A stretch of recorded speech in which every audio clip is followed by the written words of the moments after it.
ওকে, আমার plugin data table jQuery প্লাগইনটা না কাজ করার আজকে আমরা আরেকটা কারণ দেখব।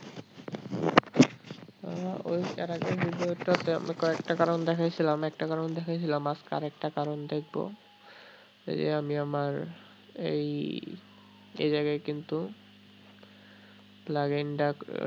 প্লাগইন আনছে ডাটা, মানে যতখানি কোড লেখার দরকার ততখানি কোড লিখছি। এখন আমার এখানে আসতেছে না।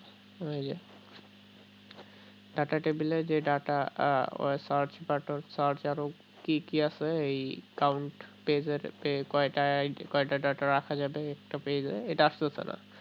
সো এইটার এখন আমরা নিয়ে আসবো, কিভাবে নিয়ে আসবো?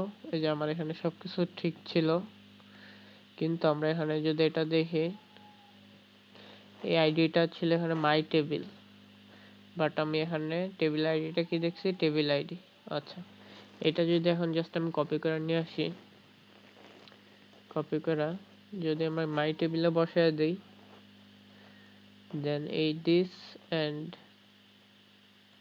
this is same, should be same. If it isn't same, then it will not work. Then আচ্ছা, আমরা প্রজেক্টটা রান দিলাম, রান দেওয়ার পর এইবার আমরা দেখি আসে নাকি।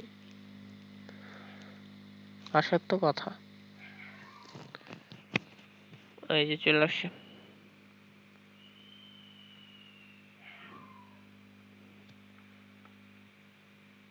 previous. So that's it, bye bye.